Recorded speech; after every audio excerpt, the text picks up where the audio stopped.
Hi friends, ఈ వీడియోలో మనం డ్రై ఫ్రూట్స్ లడ్డు ఎలా ప్రిపేర్ చేయాలో చూద్దాం.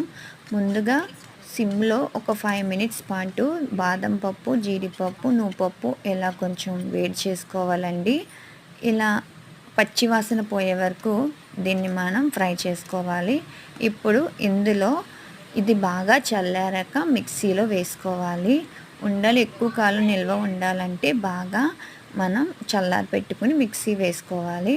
ఇప్పుడు ఇందులో అంజీరా, లైన్ డేట్స్, కిస్మిస్, పిస్తా కానీ ఇంకా వేరుశెనగ గుళ్ళు కూడా ఫ్రై చేసి వేసుకోవచ్చండి.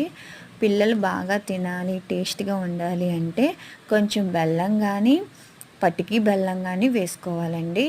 ఇప్పుడు వీటిని మనం బాగా మిక్సీ చేసుకొని చిన్న చిన్న ఉండల కింద ప్రిపేర్ చేసుకోవాలి.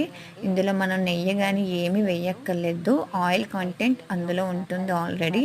ఇంతేనండి, డ్రై ఫ్రూట్స్ లడ్డు ప్రిపేర్.